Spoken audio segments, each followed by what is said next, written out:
All right. In this video, I want to talk a little bit about the run and shoot offense. I've just been getting into it recently and want to actually master it and to share with you its philosophy and how to run it. Keep in mind that I am just really getting to learn it and I'm really starting to enjoy it. Before I get into the practice and show some things, I'm here to show you a roster that I have built. And these are the quarterbacks I'm using. I'm trying to use some players that aren't the best, but at some positions I am putting the best. I'm going to go over my offense right here. Later on I'll do the defense that I'm doing. I want to do the 46 defense while looking into the run and shoot. I was looking a lot at Warren Moon's career with the Houston Oilers, and the 1993 season there really stuck out, where they were running the run and shoot offense and the 46 defense, and that's what I want to actually recreate with my team here. And I built the roster before I start a franchise with them. You know, a little bit different, a little bit weird, but kind of my own little fantasy run here. But the quarterbacks I have, you can see they're actually pretty tall, fairly mobile. But the main reason why I picked these guys is throw power. They all have over a 90, and you know, decent accuracy, decent throw under pressure. Well, those are the main things. I want to throw power and throw under pressure, but I didn't want the best. I wanted somebody that I could develop. I thought Drake May was pretty good. He has pretty good height and weight. I think he could take some hits, and he can actually move a bit. Being able to move is not necessary, but you know, it can help. It can add something to your game. Uh, I just put Trey Lance. I was actually going to have this guy as my backup, but this guy stuck out. I was like, I didn't know he was that big, and he gets a pretty good arm on him. And I was like, yeah, all right, I could use these guys. I try to develop these guys. They're all young, um, but yeah, there's my quarterbacks. And you may be saying, no halfbacks? What? Yep, they're all fullbacks. And I'll explain why. Uh, I like power backs, and I decided to put them all at fullback for multiple reasons. One, in a franchise, when you're re-signing players, if you re-sign fullbacks, they're cheaper than re-signing running backs. Right? On top of that, when you put a player at fullback, you can also have them switch to play running back or tight end. You may think, why would you want to put him at tight end? Well, it's because I'm not really using tight ends. I'm doing a run and shoot offense. So if I do put a tight end, it's actually going to be one of these guys, for the most part anyway. You have to have tight ends on the roster, so I am going to show you two types of tight ends that I would pick in a run and shoot offense. But these would be my running backs. And I picked them because they are all 230 or heavier. They got decent speed and acceleration. Gilman is a fullback, but I'm going to use him as a running back. Uh, he's the only one that doesn't have like a decent break tackle and trucking, but it's still usable. The catching, his carrying is a bit low too. He's going to be somebody I have to develop, but he can work well even without that high break tackle. The carrying is a bit of an issue. We'll see if it happens in gameplay if it's an issue, but they all have pretty good catching. Uh, all good short route running except for AJ Dillon. So they're going to be able to do what I need them to do, which is pound the rock and catch short passes, right? But the other key thing here, why I have him as fullback, is that so I can also develop certain abilities that you wouldn't really develop so much when you're developing running backs, and that is their pass block. You see here, Harris has the lowest at 57, Connor 66, Gilman 67, Dillon 61. Those are all pretty high for a running back pass blocking ability. Harris needs to develop that, so that's why putting him at fullback while I'm going through progressions, he'll end up developing that a bit better. But it looks like Gilman would be the best in that situation if that seems to be an issue I'm dealing with. If I want to bring him in mainly to block in the backfield, picking up blitzes, if that's an issue, I can bring him in. He doesn't have to carry. He doesn't have to break a tackle. He can just block, and if need be, catch a pass or something, right?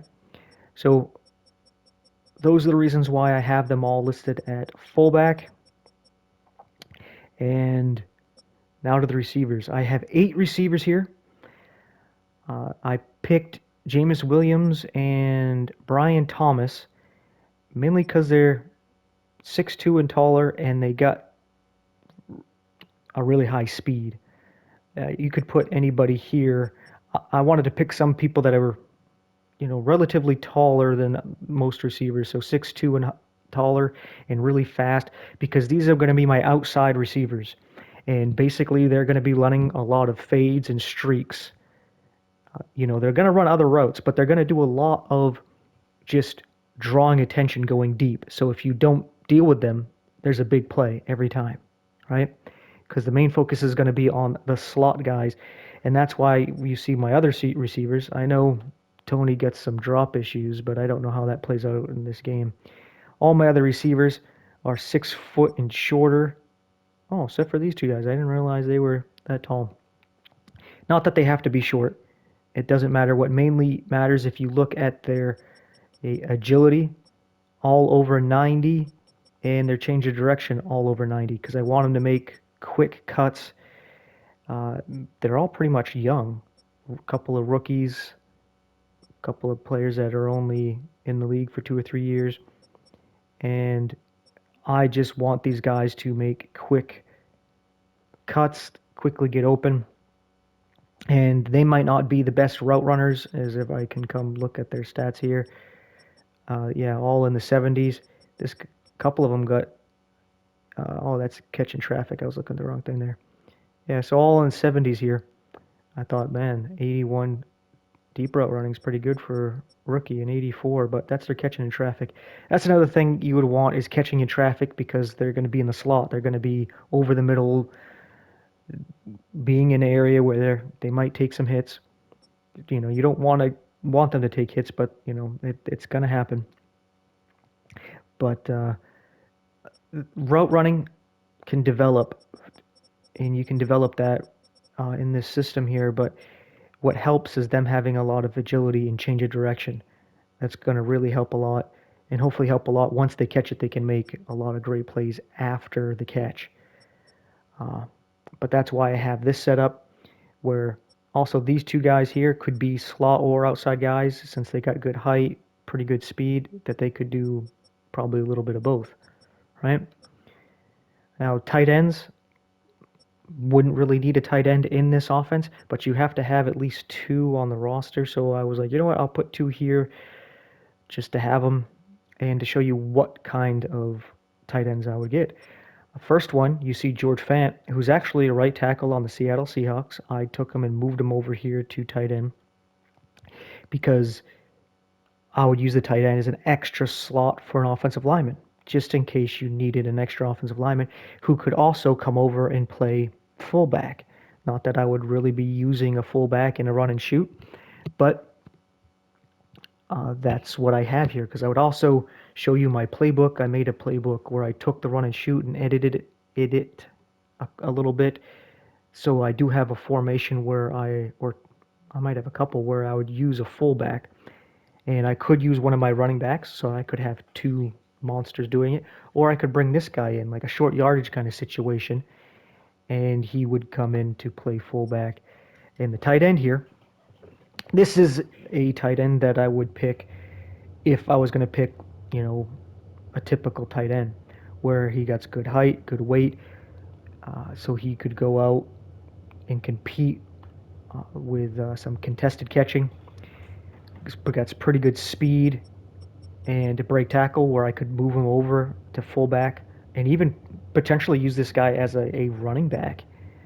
This guy gets pretty good change of direction for a tight end and ball carrier vision. Good, pretty good carry for a tight end. Really good catching. Um, his route running is pretty good, but another thing is the blocking. That's what's key, right? Main part of putting these guys in here. His pass blocking, right around on par for the top blocking running backs in the game, and his run blocking, could be better, but it's pretty good. So I'd use this guy uh, to mainly do blocking, but he could do other things. He'd be a utility guy here. His lead blocking, I wish it was better, but what can you do? I didn't realize he was making $7 million, but I wouldn't be wanting to pay these guys a whole lot of money because they're really not going to see the field, right? So it's again about helping saving money because I want to do a franchise. It's not just about running this offense and running it efficiently with the best personnel, but with the best personnel that you can afford and maintain over a long period of time. You won't want to establish a dynasty. But the offensive line is where I put all the money. And I put the best pass blockers I could. But I also picked backups.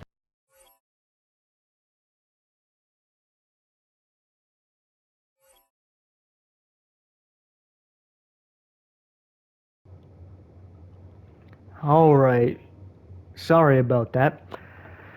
I should have warned you that that was probably going to happen, and I was going to have to switch over, but I forgot about it. But I was already prepared. That's why it just took a second to switch over here. But like I was saying, I picked the best offensive linemen, the best pass blockers, but I also picked good backups that I thought I could develop and who I would pick if I wasn't using high-rated players and I was trying to, save some money and whatnot, because they're good, young, pass-blocking offensive linemen that should be able to develop pretty well. So at left tackle, Tristan Wirf, he's already on the Buccaneers. I just got him a really good backup, Paris Johnson here.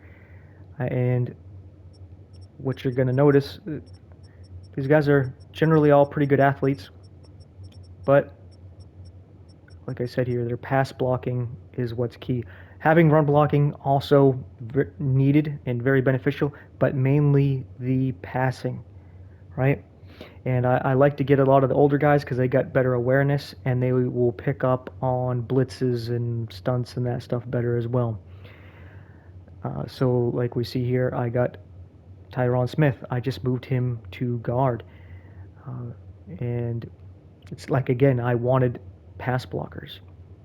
But then I got Peter Soronsky here as the backup. I'll go back and look at the overalls, but I just want to show you that they're all good pass blockers. Zach Martin. And another Cowboy here, Cooper Beebe. Not the best pass blocking, but you can see pretty good for a rookie. Good to start out with to develop. Opeta here is injured, so I can't trade him or release him, so he's stuck with the team. Trent Williams, decided to move him to guard as well. But he's also a very dominant run blocker, so it's good to move him here as well. And I got James Daniels here. Good backup, could develop. And at right tackle, Lane Johnson. Probably the best right tackle in the game right now. I guess the Lions guy, what is it, Sowell? He might be up there. But I also got the best rookie youth to take his place because once I start the franchise, within the first year or so, I might have my whole offensive line retire. Or I might not be able to afford to keep them all. I don't know how it's going to work out. So it's good to have people ready to step in. But now looking at the overalls, in case you were wondering what I'm doing here,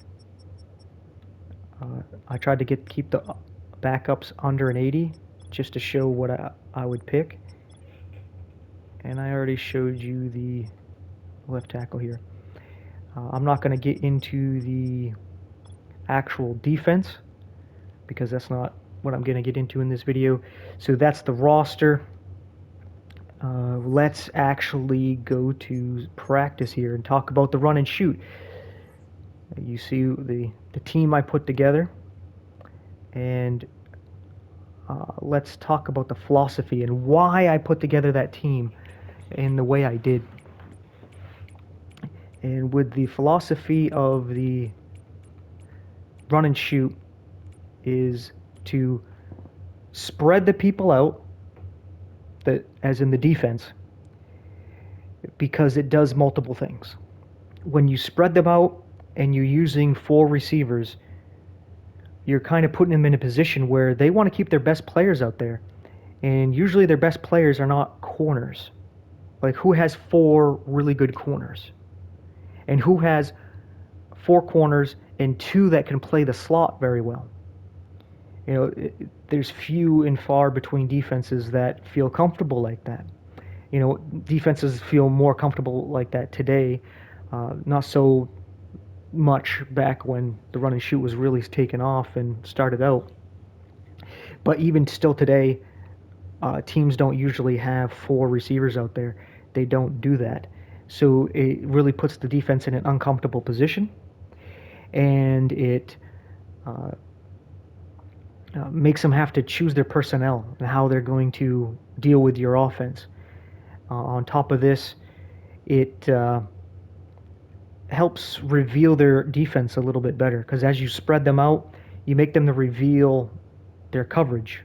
If they're going to be 2 high safety, 1 high, if they are doing a man or zone, you're able to see it a little bit better, and you can see a blitz a little bit easier because you have them spread out. You can tell if somebody's dropping back or coming in. It's not a guarantee you're going to be able to tell the coverage. They can still fake you out with coverage and a blitz, but it makes it more difficult for them to do it. Because what you also want to do while you're spreading them out is no huddle. And when you no huddle, it keeps them stuck with their personnel. It makes them have to be vanilla. So they either run the same play they just ran, or they have to switch to a cover 2, a cover 4, a cover 3. Maybe they'll switch to a cover 9 or a cover 6. Maybe a cover 2 man or a cover 1 man. Their defense is very vanilla, and if you know the offense and you know huddle and don't do any adjustments, you just quick snap, you're keeping them vanilla and you're not allowing them to adjust, you're putting them in a very rough position. The next thing is when you spread them out and you get them using DBs, which is ultimately what you want them to do, is to spread out and try to match you man-to-man with corner on receiver, not safety on receiver, and not linebacker on receiver. You want them to match up with corner to corner, like a dime package, right? Where they have 6 DBs out there. And you want them to do this because now that they're spread out and they're putting the corners out there, you run the ball. And that's why I have a big guy running it, because he doesn't have a fullback, he doesn't have a tight end out there blocking for him. But when you see they have a light box, they have 2 safeties back, they come out with 4 corners, they only have 5 men in the box, the 4 defensive linemen and the linebacker, or a mixture of linebackers and linemen where there's only 5 of them there in the box on the line. Then you run the ball, and you got 5 on 5 there, that's good. And if your receiver doesn't make a block, you got a 230, 250 pound running back that will run over the corner. And it's not always about getting a home run like you do with an elusive back. It's about beating on their defense, because you're coming out there, you're spreading them out, you're no huddling, and then you're putting your big guys on their small guys and wearing them down so that they don't even want to play anymore. Where you're taking a defensive strategy where they used to rough up the offense and intimidate them, and you're flipping the script on them. And run and shoot is looked at as a very finesse offense, when it's actually a in-your-face, wear-you-out kind of team, where you beat on the opposing team, wearing them out and forcing them into one-on-one, because also when you spread them out, you turn zone into man, because when you spread them out, That's basically what ends up happening. You get a man on a man, right? It's not when you have a bunch set or some other set like that where they're coming together into a zone and they're trying to do like a box coverage with a cover four or something along those lines. You're basically forcing them to be in one-on-one situations with your guys, and you try to get your guys matched up on guys they don't want to be matched up with them, right? And that's the philosophy, the idea behind the run and shoot. Uh, but when the detail of it is, it likes to use a lot of option routes. That's what it's famous for, is option routes. So you just can't be wrong, and the defense is always wrong, right? You're right, they're wrong. It's like the game my dad always used to like to play with me. He says it's the game he likes to play is called I win, you lose, right? Or, all right, we'll flip the coin. Heads I win, tails you lose. And that's the game you play with the run and shoot, is you have these option routes so that whatever the defense does, you win, right? If they want to play too high, you'll have a guy in the slot who will run a post, split the safeties. And in cover four, sometimes it gets over the safeties or one of the safeties, right? You get leverage on the safety on your side, and then you get behind the safety on the other side, because in cover four, the safeties like to come down. And then when you got like a cover three, one high safety, or cover one, well, now you do that slot guy does a dig, and he goes under that safety, right? So even though you switched up the coverage to try to deal with the issue, the route changes, even though the play didn't change. So that's how you can no huddle and sometimes not even audible and just quick hike and put the defense in a very awkward situation. Just the thing is that you need to practice running it to know what your receivers are going to do, to understand the coverage, and to feel comfortable doing it. And learn like what you can do now in Madden with the blocking assignments. You got to have that set up, and you're good to go. You're golden.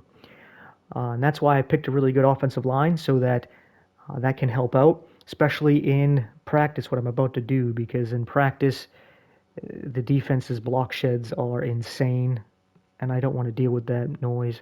So we just put ourselves with a good line.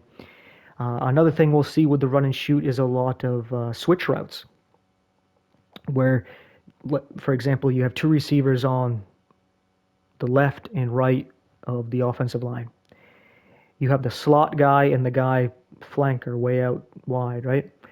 And what you'll do is they will cross each other right at the line there, and they'll switch sides, which can mess up man coverage, and it can mess up match zones. If you're playing a cover four match style defense or a cover three match style defense, it's not always going to mess it up, but at times it can, especially when you have let's say a trip set where you have three receivers on one side and on the other you have one receiver. So you got a 3-by-1. Depending where the running back is, it might be a 3-by-2 or 4-by-1. But if we'll just say 3-by-1 just because we're focused on the receivers here, and then you do a cross route, that can really mess up the match principles. And when you learn how to do that, you're just going to have your way with the defense, where the defense is always wrong. But at the same time, the match coverage zone defense is actually the defensive version that is evolved of the run and shoot, where it's the defense where you can't be wrong because your zone plays man, but drops the man coverage off to someone else as they move to another zone. And it's actually the defensive version of the run and shoot. It's actually the answer for the run and shoot. And it makes it very interesting battle, because it's like backyard football. When you play backyard football, you don't always draw up plays, right? A lot of times you're like, just get open, right? So at least when I was playing, I don't know if you all played backyard football, but a lot of times it's like, okay, what I'm going to do is I'm going to run at him, and if he backs up, I'm going to turn around, you throw me the ball. If he comes at me, I'm going to try to roll left or right. So I'm going to hit him, and then I'm going to roll off him to the left, or I'm going to roll off him to the right. Simple routes where no matter what the defense does, they're wrong, right? And that's how the run and shoot actually got started, is watching. Uh, I can't remember the coaches who started it. They saw kids playing, and they were like, "Hey, let's do an offense like that." Right? Where it's just fluid and natural and things change, where you don't necessarily have a route. You may start off with a route. This is what you do. But if the guy does this, you change it right there, right? And the defensive strategy would be the opposite. I remember playing in backyard football there with friends, and what we'd always try to do is we'd do crossers because a lot of times we just man up. We didn't do zone, right? So it'd be like I'm on one side of the field, my friend's on the other. When the all-time quarterback says hike, we would cross each other and try to bump each other's guys who were covering us, and one of us would get open, right? But on the other side, we're like, hey, they got open. They did this cross thing. So we're like, okay, what do we do? If they do that cross, we're going to have to say switch. We're going to have to say cross or something. And when they cross each other, you take my guy and I take yours. So it's basically that the match zone principle. It's the run and shoot principle. The answer to the run and shoot is the match zone, right? And then it's just a who wins. How are you going to do all that? So with all that yipping and yapping, I hope you're interested. I hope you like football because everything I'm saying probably sounds awesome, and you want to see it, so let's do it, right? But before I do, you're noticing, hey, I'm on pro and I'm playing against the 75 overall Giants.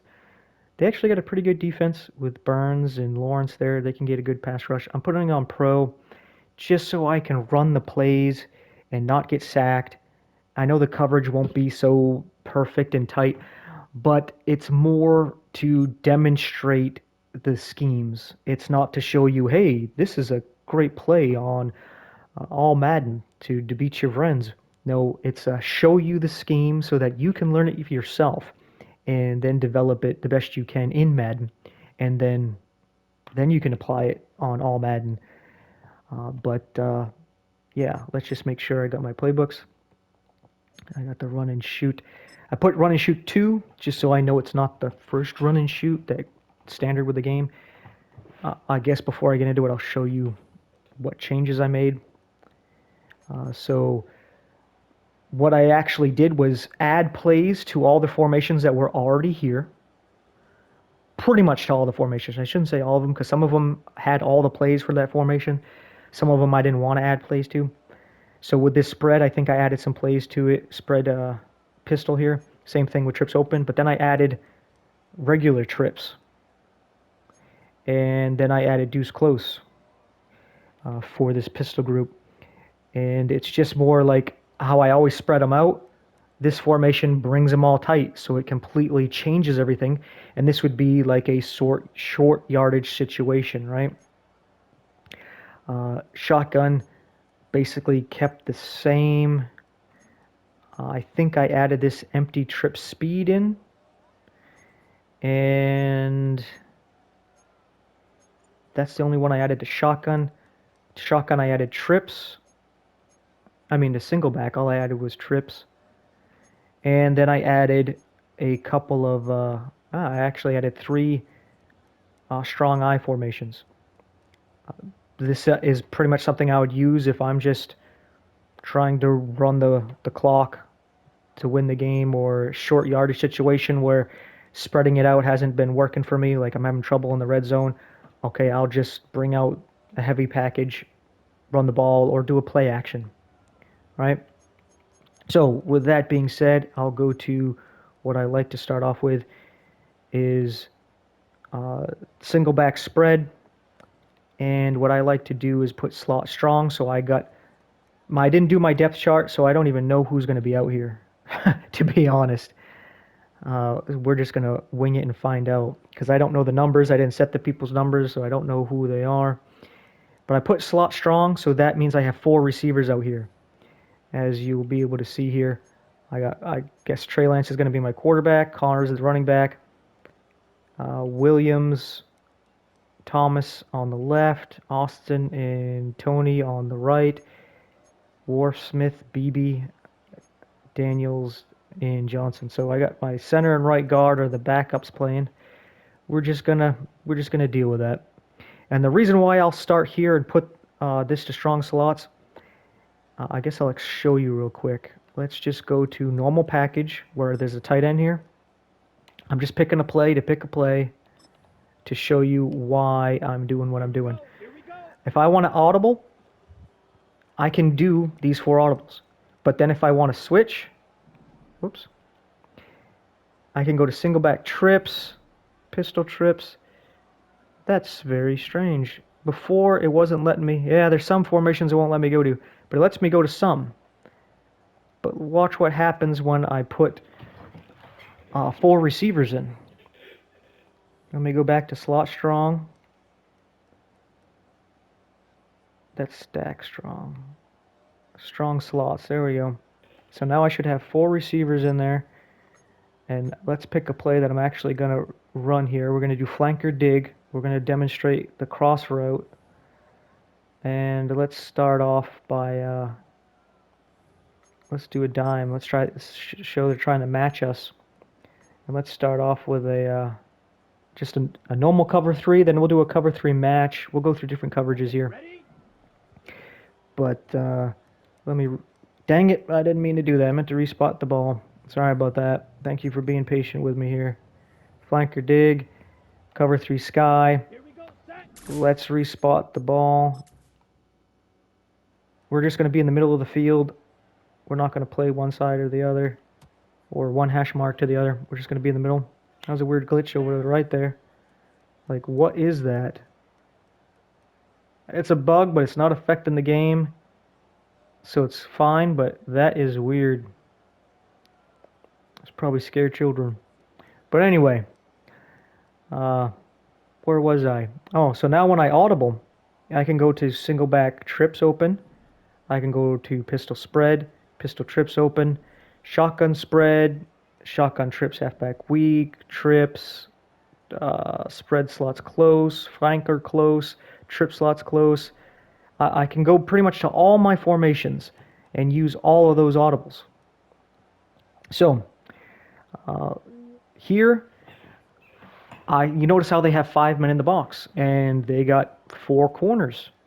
And what I would do here is audible to a run. Normally, I would like to use trap, but since they have a nose tackle, this is not good to trap. And I will show you why. Let's do the trap play.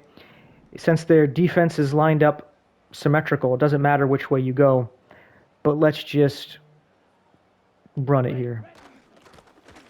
It actually worked out just fine, but generally it doesn't. It might be because I got a pretty good offensive line there. But what I would like to do here is actually go to this run play, which acts as a bubble screen off to the side. So my goal is to run it, but I am going to look over at Williams, because if that corner comes down to play the run, I'm just going to throw it quick. And he does, and boom, throw it short. Because in this scheme, you want to be throwing the ball down the field, but you take what the defense gives you. So normally, what I would do, audible, and it doesn't have to be this run. I can change the formation and pick a different run. But we're just going to run it to show we got 5 on 5. And DeMarcus Lawrence is, not DeMarcus Lawrence, the other Lawrence is a beast. So, of course, he's going to be a problem. But let's run it one more time. See if I can get a cornerback. I didn't truck him, but I pushed for almost 3-4, might have been 5 yards with him hitting me. So that's the goal, beat on their corner, especially their inside corners, because they have run support, and they're the guys going to be covering your main receivers. Your star receivers should be your slot guys, because that's mainly who you're going to be throwing to. But anyway, with that being said, let's show how this cover 3 does it. In this situation, we know we got all their guys blocked.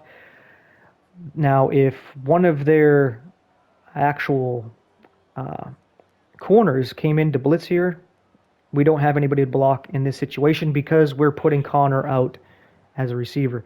So for the hot route, or hot read, I should say, is probably Connor. If you see the corner on the left, not the left, the right, getting my left and right mixed up, that corner on the right, if he blitzed in, then I would probably look to Connor or Tony, depending if I saw that standing up left end, left outside linebacker there. I'm assuming he's coming in, but if he drops back, I'm not going to throw it to Tony. I'm going to throw it to Connor. If he blitzes in with that corner, then I'm going to just toss it up to Connor because there's nobody right in that area, and that outside corner has to respect Austin. That strong safety up there, it's going to take him forever to come down to get Connor. He might tackle him for like a 2-3 yard gain at most, at best, but Connor's a big guy, might be able to just break that tackle, right? So that would be a hot read there. On the other side, if that corner blitzed in, you could just try to throw it to Williams, but I would probably just try to roll to the right away from it and try to buy time, and if I have to, throw the ball away.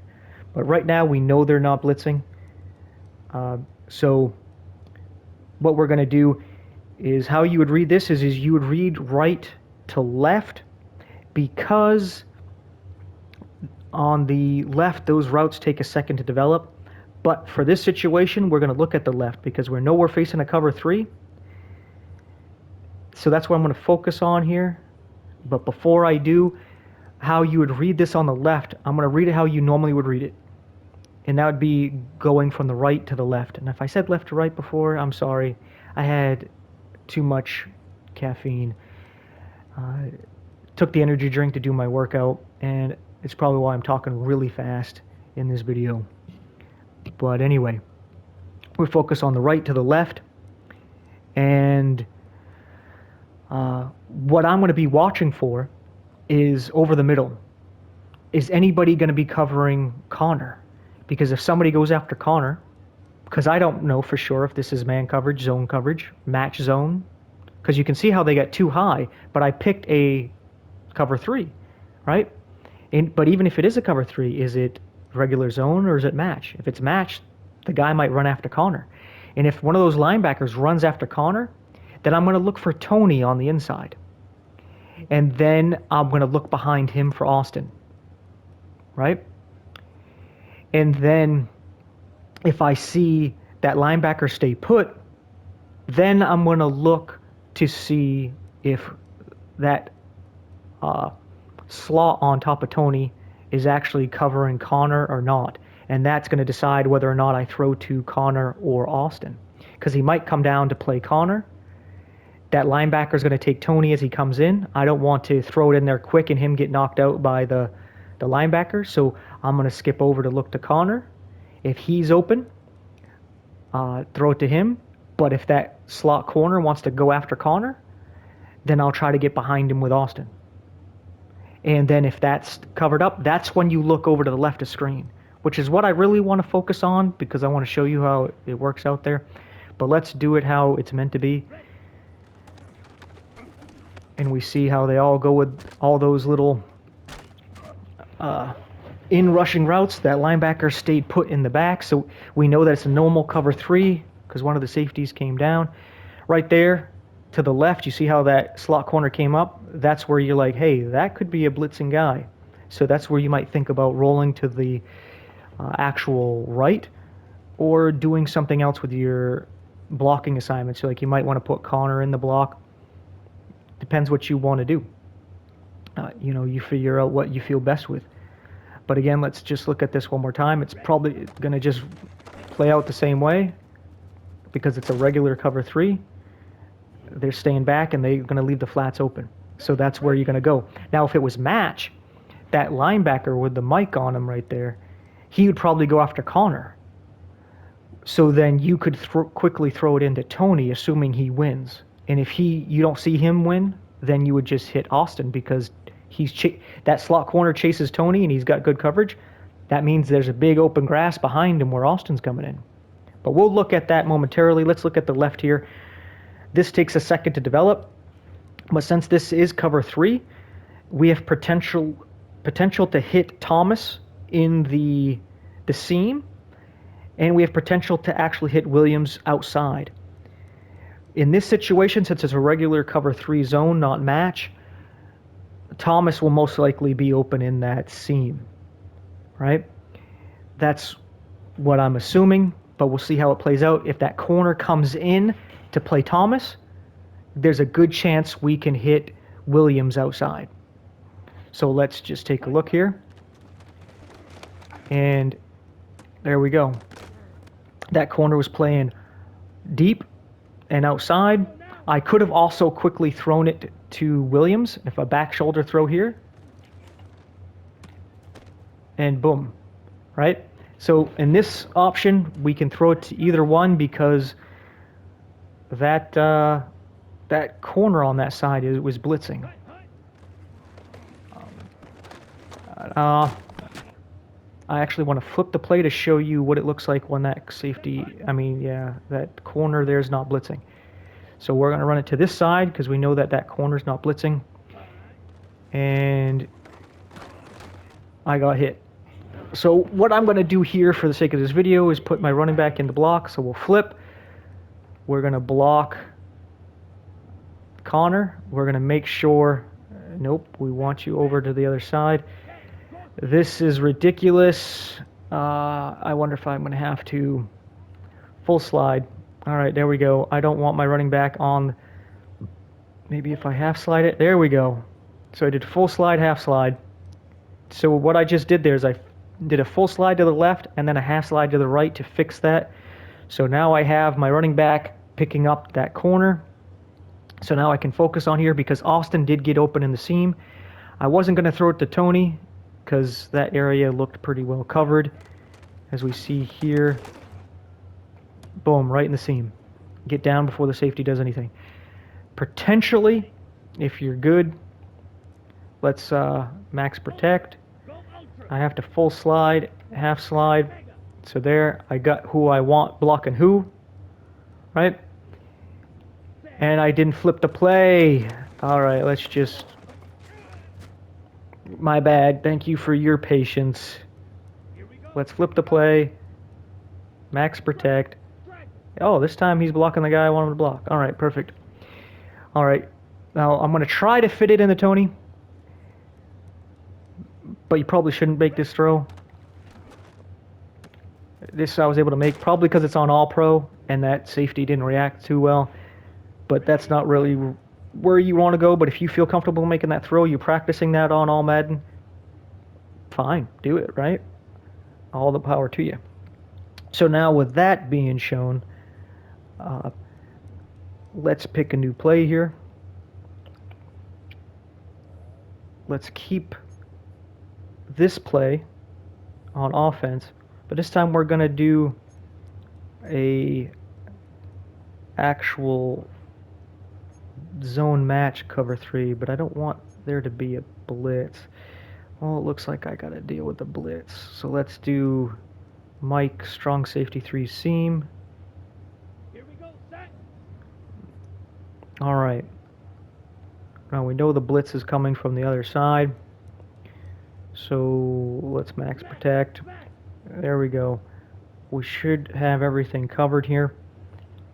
But what we're going to look to is to the left here, this cross routes. We're going to see how on match, this should be match anyway, it plays differently. Like that outside corner is probably going to come in a lot more on Thomas, which should allow us to throw deep to Williams. Should. But let's just watch how this plays out. They did match up, and I just didn't throw that well ahead of them. But let's run it again. But let's make sure we don't have to deal with anybody hitting us. Throw a little bit more under it. Probably don't want to throw it that much of a lob, but you can see there. You also have to beat the coverage, but you can see when it matches, that corner will come in, so that it makes it a little more difficult to try to hit that post route. Not that you can't, but he's right there, which means he could knock it out. and sometimes he plays a little more inside and underneath, so you can't really make that throw. But again, you'd still be looking to this other side, and since they're blitzing and we know they're blitzing, we can run it as it is, and note, okay, that didn't work out. I thought I was throwing the ball and it didn't throw. We know what's coming. We can just quickly dump it off. I don't care that he's a linebacker. I want to see if I can run him over. We're trying to wear them out. It's not always about getting touchdowns. It's about beating them down and taking their will to play football away.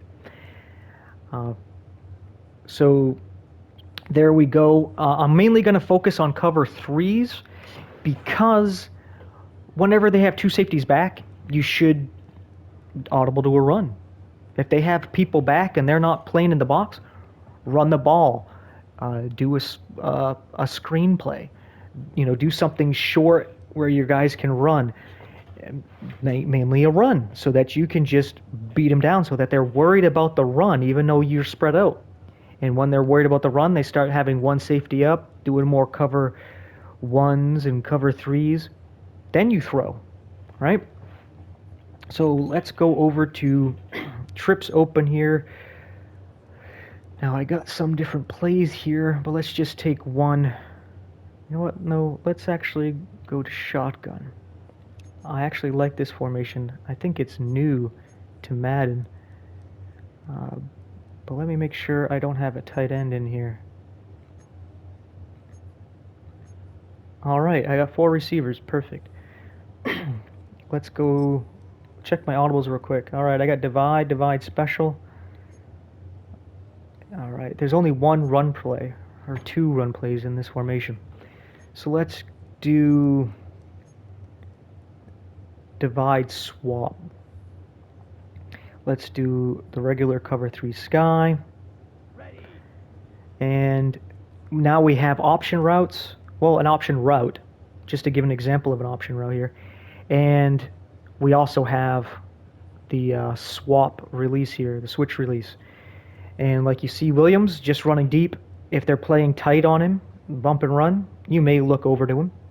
But since they have like nobody in the box, what are we going to do? We're going to audible to a run, and we're just going to bring it to him.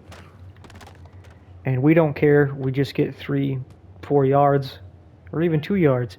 It's about making them respect the run, and it's about taking your back and just trying to hit as many of their guys as you can. That's how I like to play it. If there's a big hole or I need yards, then yeah, go for it. But I like to try to run over their guys because I got a bunch of different backs that I can sub in. How many safeties, how many corners do you got that can take that kind of beating? And how much depth do you have there? Right? So normally I would run the ball in this situation or audible to a formation that has better run. But here we got an option route, and as you can see, we're going to do a regular cover 3. We're just checking the blocking assignments, and I think the other side is what's blocking. Okay, that didn't work. So let's full slide, half slide. That didn't work. We're just going to deal with this the way it is, and hopefully everybody gets picked up. I don't want to spend all my time messing with this. But check out what he does here. He gets right over to that seam. That was a good thing for him to do. Usually he will do a dig, but that time, as you see, he decided to do a post, and it actually worked out because there's nobody there in this situation. And then we also have on the other side the cross, and on cover 3s, this can work pretty well. Not the best choice. That safety came running over there a little fast. But now I know that is what's coming. And I threw past the line, but you can see how that guy was open. I just got a little bit restless in the pocket there. I like how you can actually throw over people's heads.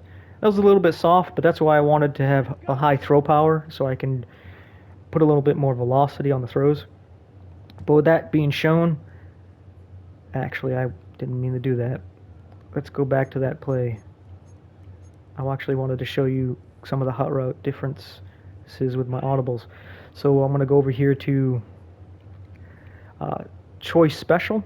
You'll notice that it has uh, that same kind of choice route right there. So we'll go to that real quick. But now you have an underneath option.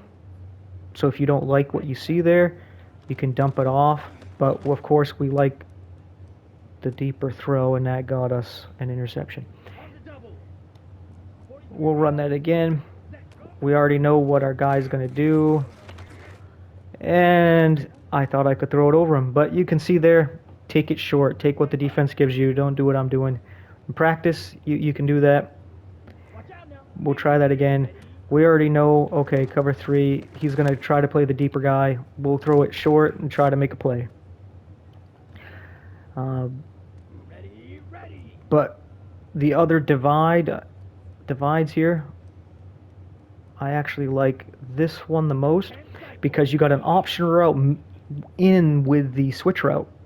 They're playing off coverage, so I'm not really thinking my outside receivers are open, but I'm going to show you that you potentially could fit it into them. So when you,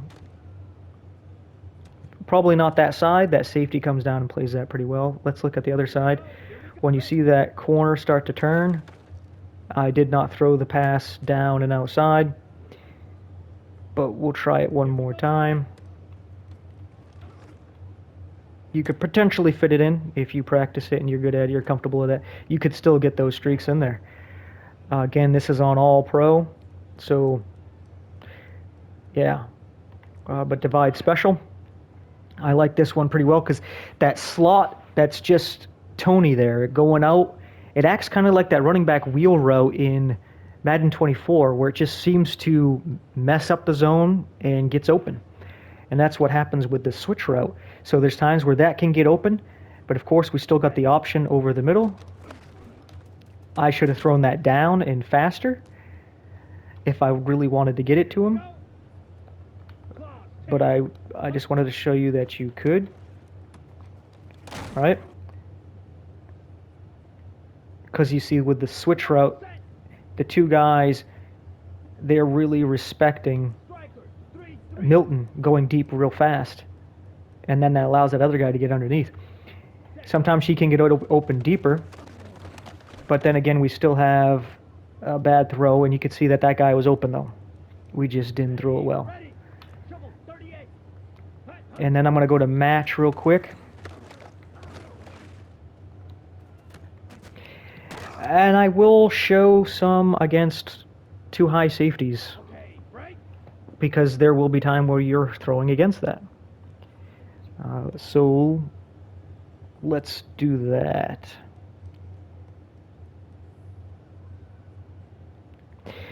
Okay, let's first pick that same play that I was doing.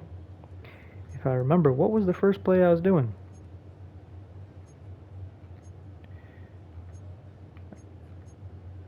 I don't remember. Oh yeah, I was thinking I was doing divide swap. Let's go over here. Now let's do the Mike 3 seam over here. We know they're blitzing, but just to show you that the zone coverage is matched, so it plays a little different. So it's a little more like man. We still got this open, but that's because they're blitzing. And match, generally they'll have two guys over the middle, but not in this formation. And you see how it mans up. That was just a ridiculous throw. You might be able to get that wheel if he is able to beat, but this basically turns into man coverage. There we go. We got a good throw. Boom. Again, this is on pro, so you need to practice on a higher difficulty. But then I'll show you again how this reacts since it's more of a match. You notice how that linebacker fell back and followed that switch, not the switch receiver, the inside receiver. Let's go back to that play. Notice how that Mike that's right up on Tony, he follows him pretty far back. Not that you can't throw it to him when he cuts, but notice that he plays him a little bit he did want to come back down, so that's where he loses. And now let's go over to divide special, just to show you it's going to play it different. Nobody here. Right? So with match, I'm running out of time. This has already been an hour. I'm going to do part 2. So this is basically against cover 3 and cover 3 match. Basically what I was able to show you in this. But anyway, we can still throw it to the inside guy, even though he's on basically man-to-man. Ooh, even with the bad throw, he makes the play. So he beat his man coverage, and that's the thing you're trying to do is you turn it into a man-to-man, and you just believe your guys are going to beat them. Since my time is running up on how much I can record here, I'm going to wrap it up here, and then try to get into it a little more quickly as I talk about cover 2 zones. Not like cover 2, cover 4. I meant 2 high safeties. Just getting ahead of myself, thinking about too much at once. So with that being said, thanks for watching. Take care. And don't forget to think about your eternity. You never know when your time is up and you're going to enter into it. So make sure you're right with God. You've accepted Jesus Christ's sacrifice for you, his life for yours, that you may enter into eternity and not have to worry about judgment. So with that being said, thanks for again watching. Stay tuned for the next one.